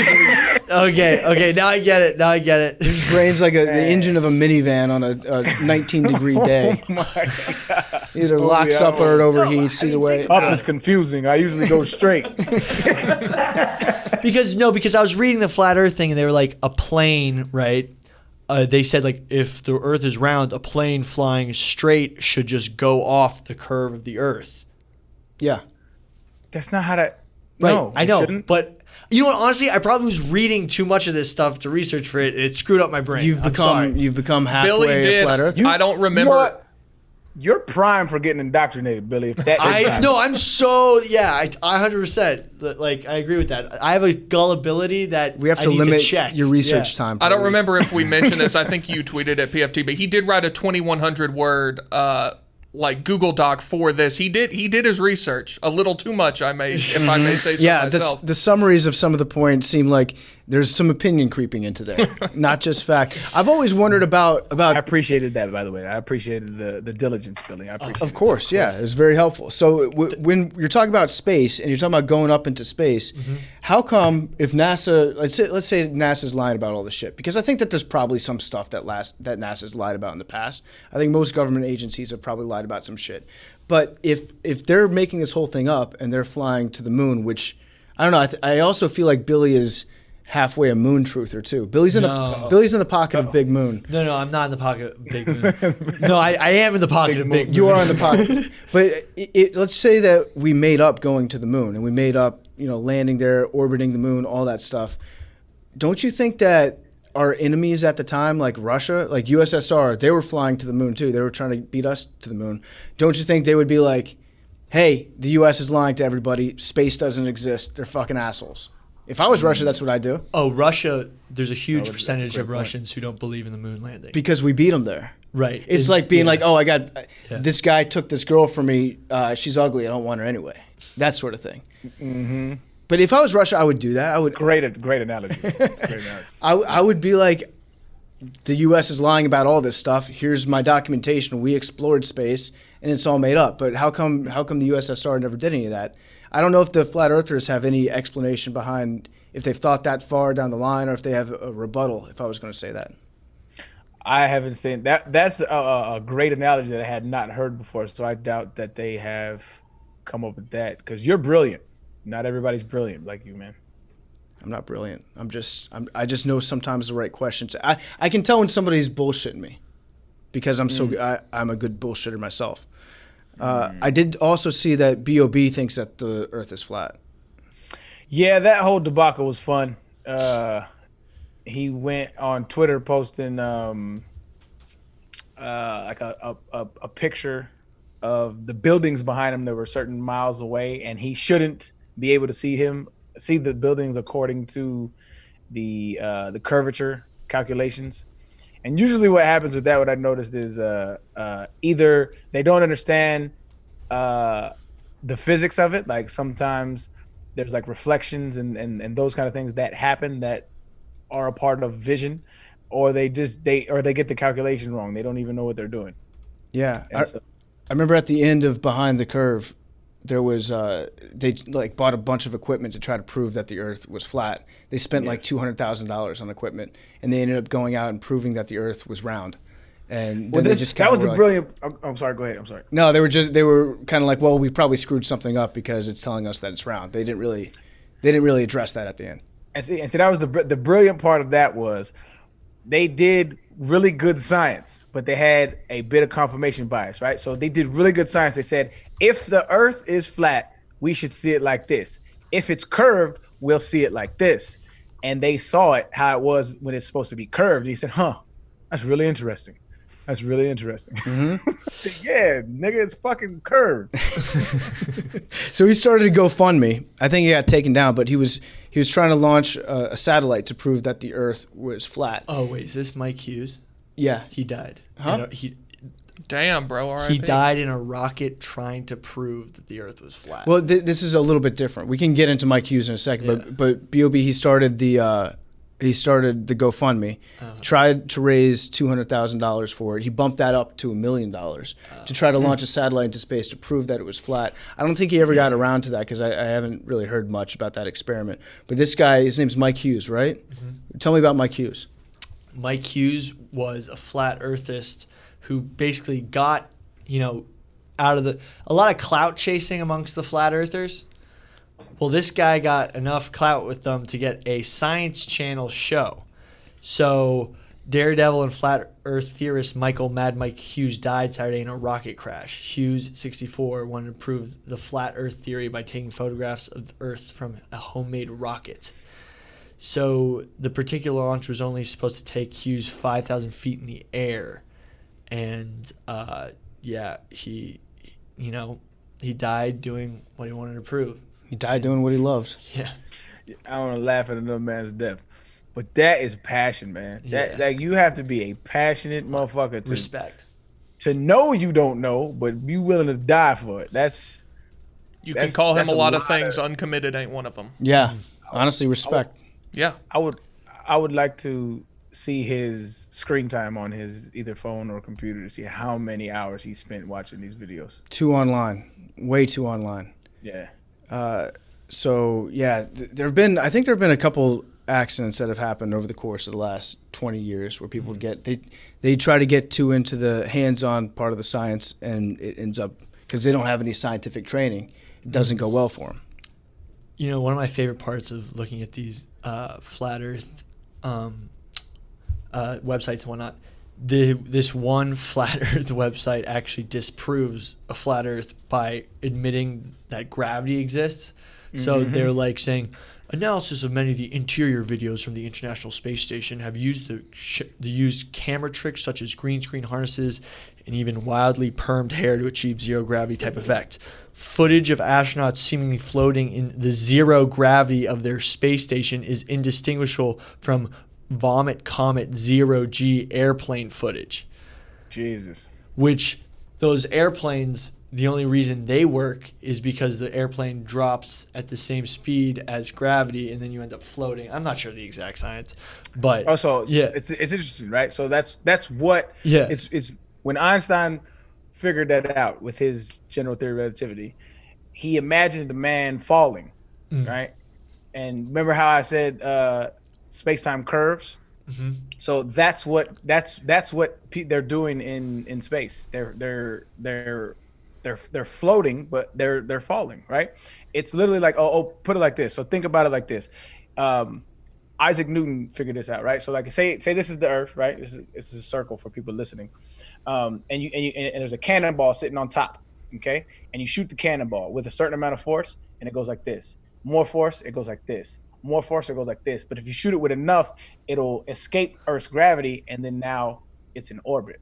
And that's what the 0G plane is it's in free fall, so there's no force being applied to it, so it's in free fall. And when it's in free fall, gravity goes away. That's what it is.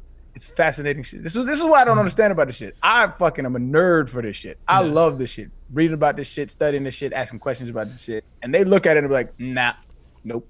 Go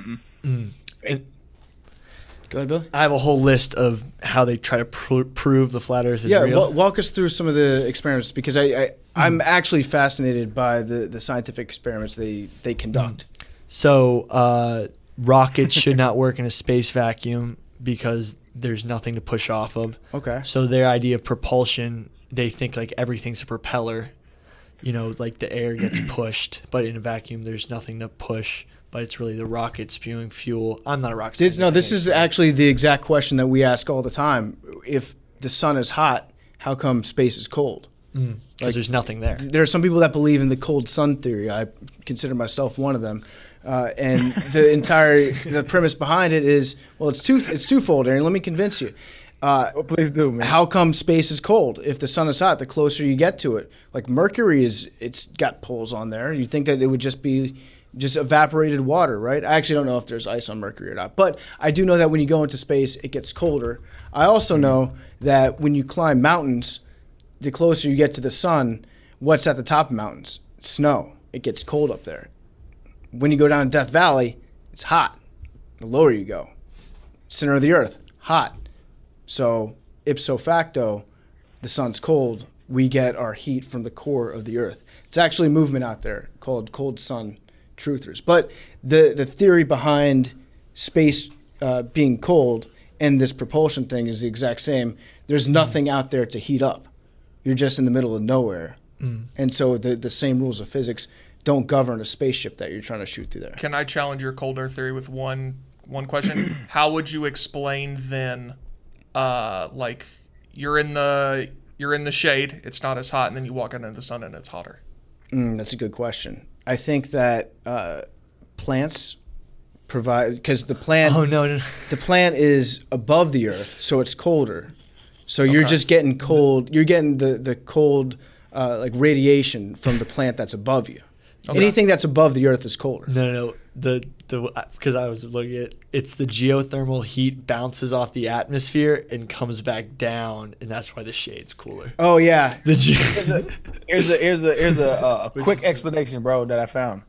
Because it's not a stupid question, right? If the sun's hot, why is space cold? It's really actually a good question, and it shows that you have a basic understanding of this shit, right? So I couldn't explain it in a more eloquent way. This is perfect. They say heat travels through the cosmos as radiation, an infrared wave of energy that migrates from hotter objects to cooler ones. The radiation waves excite molecules they come in contact with, causing them to heat up. This is how heat travels from the sun to the earth. But the catch is that radiation only heats molecules and matter that are directly in its path. Everything else stays chilly. Take Mercury. The nightmare temperature of the planet can be 1,000 degrees Fahrenheit lower than radiation exposed dayside, according to NASA. Oh, NASA though. There you go. Funny how it all comes back to them. Yeah, and it's such a convenient thing to say. Is like, well, okay, I can't trust that, so you're wrong. Yeah, the reflecting, like emanating from the surface of the earth, bouncing off the atmosphere, and then coming back down, and then that's the heat that you're feeling. What about? So when we talk about the atmosphere, when it comes to a flat earther, I know there are some people that think that there's a dome, some people that think that there's no dome. Why go through the unnecessary step of adding a dome to this? Because I feel like that would just open you up for more questions if you're a flat earther. Then people are like, well, who made the dome? What's the dome made out of? Why would you go to the lengths to be like, you know what, we're going to put a dome over this in my head? I couldn't tell you. That little snow globe model they have, I don't get it. It don't make sense. Shit like the question that really peeved me was like seasons. They can't explain seasons. Like, how do seasons work if there's just two little roulette balls rotating around? Like, what causes the seasons to change? I don't know. That's a question I can't believe that I didn't even think of when I was like trying to figure out what the loopholes in here were. The season seems like it's a pretty big loophole. It was something about like the plants do it. Okay.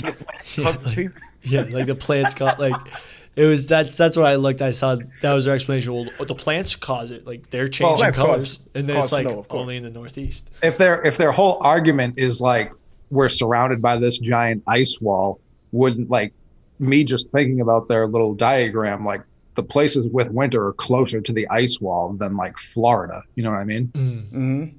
Yeah, but also the places that are in the center they're close to the North Pole, but that's not an ice wall, right? There aren't two. Are there two ice walls? No. There's the circumference. It literally covers the outer ring of this snow globe is an ice wall. That the government is guarding all simultaneously. It's really fucking stupid when you just think about it. Do they think that the Earth on this little plane is like it's moving back and forth, like it's oscillating a little bit, and that's what explains seasons. They're going to eventually just talk themselves into having a globe. Eventually, Right. like they're redoing the conversations people had in like 5 AD. Like that's all it is. Where these people are just going backwards in their minds. Yeah. Just give them a little time. They'll come around. All right. So, Billy, you're talking about the rocket experiment. What other experiments have they done? Well, they say that the international. So sometimes you can see the International Space Station on a very clear day in an observatory. They say it's a drone that the NASA constantly flies around the Earth. Okay. Or around the circle Earth. Okay, this is a good one. Clouds in real life, when you look at them. Is it just one person that's controlling the drone? It's Obama in the White House. I love drones. Love these things. Michelle, afraid I'm going to cut my finger off. So we still got to make that video game. Yeah. The Obama simulator. The Obama simulator. This is a day in the life of Obama. You just get to like be Obama, and Michelle comes into the room. And she's like, "Sleep with me, Obama. Fuck me, Obama." No. We're talking The about Obama drone simulator. Strikes. Yeah. Not now, Michelle. I'm busy. There's a wedding in Syria. So clouds in real life, if you stare at a cloud. So one of their experiments was like, let's stare at a cloud and see what it does. And like clouds move and dissolve. And they're like saying that the clouds you can see from like the International Space Station's live stream or whatever, they never dissolve. They never move that much. And so that was one of their tests, that the clouds aren't real in their pictures of the globe. The clouds aren't real. I do think that if we put our minds to it, we could make clouds. We could invent clouds. Well, let me say this. I'm not down with this theory, but if I was, clouds often resemble different shapes, right? Like you see funny things in the clouds. Yeah. Would it not make sense that if there was somebody in a government lab somewhere drawing up clouds, they'd be like, all right, today the cloud's going to be a rabbit. Tomorrow the cloud's going to be this. That does actually kind of track. And they would also use that to subliminally steer you in different directions, put thoughts in your mind. Like all right, today at NASA, we're going to make a bunch of tits clouds because we need the population to increase. We took a little dip after COVID, so we're going to do a week of clouds that look like nipples. What's that, Billy? NASA graphic artists troll us and put faces, dragons, and sex or memes in the clouds. The double rainbow. Yeah. I like that. That's one of their other theories, where they're putting subliminal messages in the clouds. Like they're Disney animators putting these things in there. Yeah, exactly. So that was one of their other theories. This is from this website, like flatearthfacts.com. So, bro, I thought I would, and now I kind of get why like this shit like this is juicy. When I was a kid growing up, and I had the VHS tape of the Lion King movie, and when Simba plops down, they spell out sex with the leaves, right? When I figured this out, I felt like I had a bombshell that was going to shake the world up, and it just felt so good. And that if they think like that, I understand how they feel. You know, there's a big dick on the Little Mermaid box too. I did see that. Although the scene where they get married on the ship, people were saying, "Oh, the preacher's got a boner." I reviewed that footage, and it's his knees bending. It does look like he's got a boner during the wedding, but it's actually just him like moving his legs around. Watch it again. I think I buy that explanation, but there was absolutely a dick in the castle. A pretty graphic one. Yes. I've seen it. It's got it's not from the front, from the back angle, like, you know what I'm saying? So you can see the. Yep. Yeah, we know what you're talking about. Yeah. To give the flat earthers credit. Yeah, we know what you're talking about. Oh yeah, I seen it. I got what you. The only thing I give them props for is that they're skeptical of NASA and they're skeptical of the gatekeeping of Antarctica. So could there be maybe apocalypse bunkers in Antarctica in case global warming happens or something crazy? Could NASA have been elaborating, the U.S.'s space prowess in the Cold War to make the Russians think that we were going to nuke them any day? Like, this is all possible. Seed vaults in Antarctica, for yeah. sure. Yeah, I think that there's definitely some stuff going on down there that they don't make public. Right. But yeah, I agree with Billy on that. It's good. It's actually good that we have these fringes to a certain extent, as long as they're not hurting anybody or themselves. Like, in any healthy society, you have to have people that are like questioning even the most basic facts in order to keep everybody else's shit together. Because if we were all super gullible, then we would try to get away with a lot more shit than we do. They're not just there for the penguins. No. Can't be. I feel like we figured this one out, man. You know, I feel like we could move on from that. Yeah. My Focus biggest on bigger problem. things.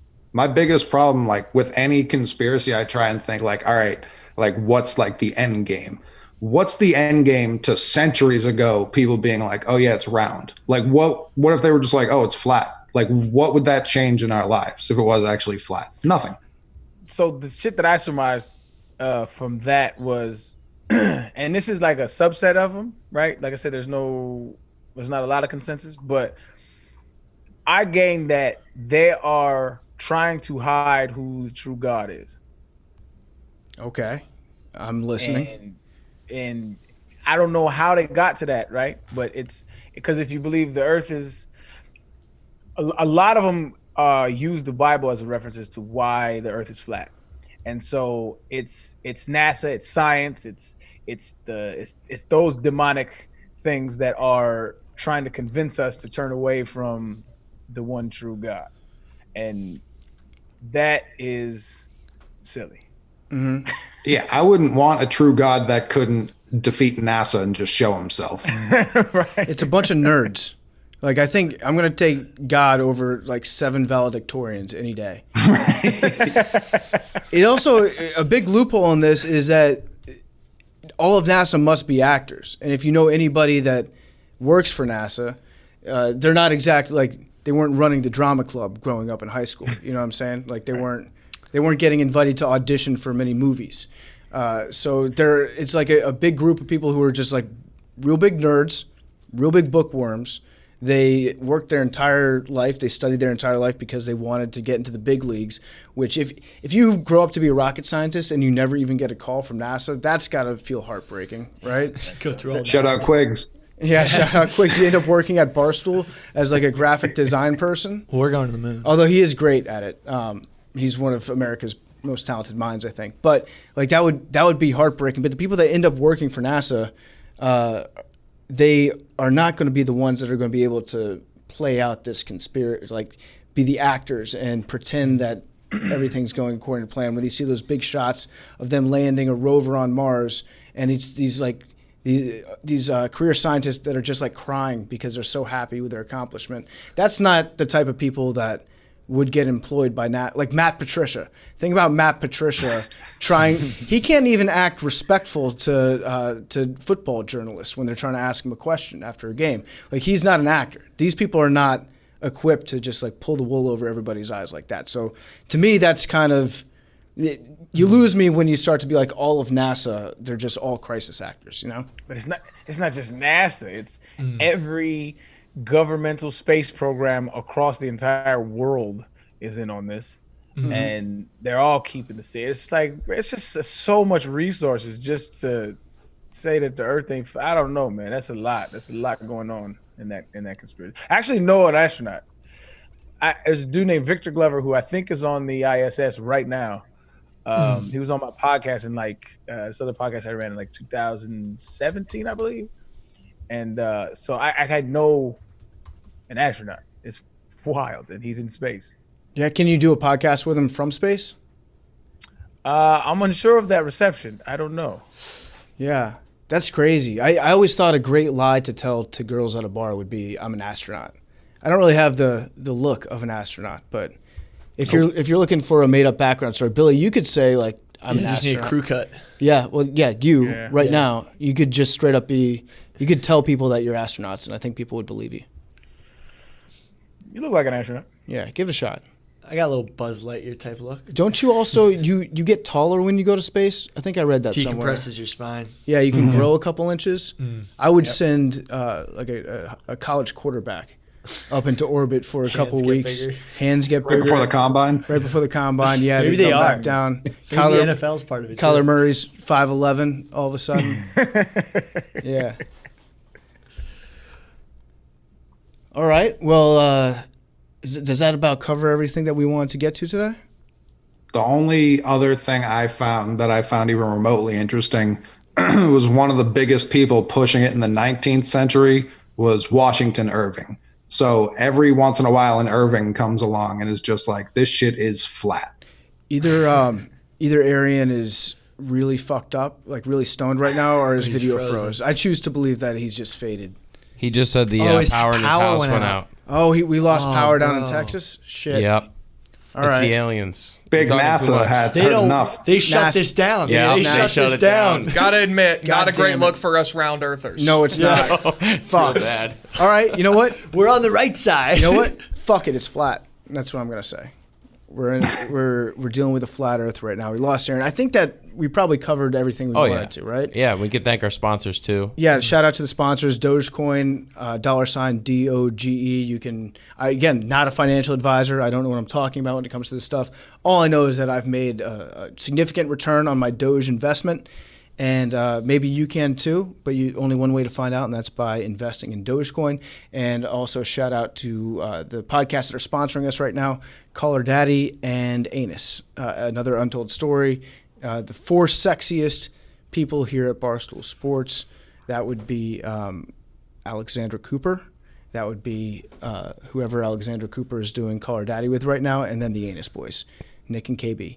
But today was a lot of fun. I think I learned a lot about some stuff that I probably should never have learned about, but it was a good conversation. Coley, thank you for joining us. Yeah, my YouTube algorithm is fucked now.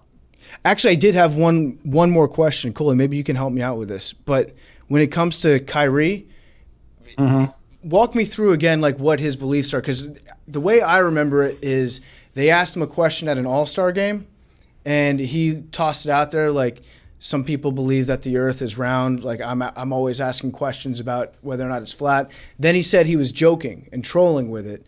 But then later on he was like, yeah, no, I actually kind of believe this. Is that anywhere close to the truth? I mean, my memory of Kyrie, like I feel like I was in some sort of like terrible relationship based on my personal attachment to the Celtics and his career. But like in one of the videos I watched today, like they used him. It was like LeBron leaned back and was like, hey, Kyrie is an interesting guy. He thinks outside the box. And then he just like leans over and Kyrie's in a different press conference. And LeBron's just like, hey, Kyrie, the earth's flat, right? And Kyrie's like, sure is.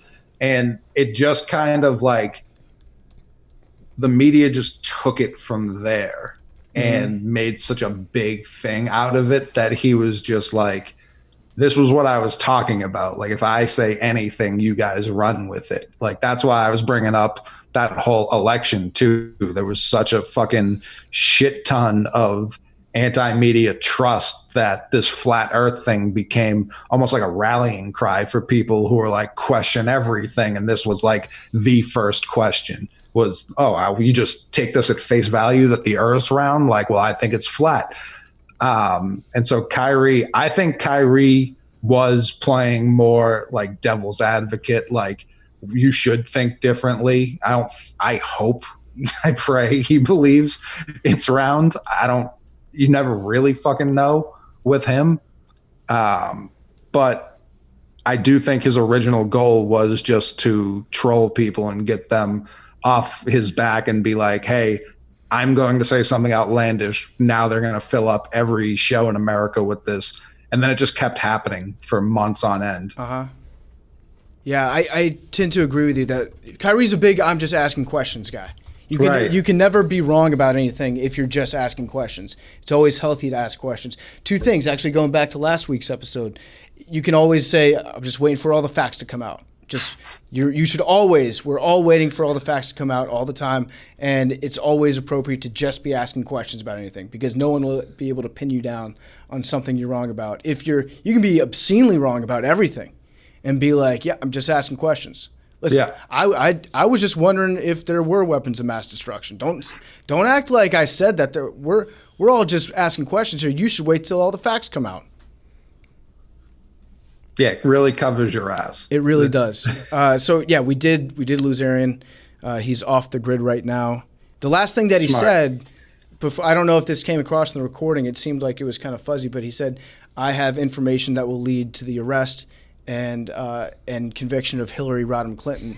And so then he kind of fuzzed out. I don't know. It probably You're had, gonna get us all. it Killed. probably had nothing to do with him losing all his power in his entire home. Billy's actually sending his friends to raid him. His SWAT team is breaking through the ceiling like Mission Impossible in Arian's house. Billy, Big T, Coley, do you guys have anything to say before we head out? I love this podcast. Thank you, Billy. You're doing Billy. Billy has surpassed expectations for this podcast. I like Smart Billy. I really like him a lot. No, thank you so much for I getting hope- me involved. Thank you, Big T. Thank you, Coley. Thank you, Avery. Thank you, Arian Foster. Make sure not only to subscribe on iTunes, subscribe on Spotify, but subscribe on YouTube too. And Avery, it's the Macrodosing YouTube channel, right? Yep. So Macrodosing on YouTube. Subscribe to that. You can watch the entire podcast. If you hear our voices, and they're pretty sexy as is, but it's a lot more of an erotic experience if you can look at all of us. And actually, watching Arian's reaction to anything that Billy says is worth the subscription to the YouTube page, which is free today only. Today only, it's free to subscribe to the YouTube channel. So take advantage for the next 24 hours. Yeah, and then Whenever we're you're- switching to OnlyFans. Should we set a goal for subs or something, and if we hit it, we microdose on the podcast? I don't agree to that. Yeah, Big T won't agree with that. Billy, we'll tell you what. We'll discuss it offline. Okay.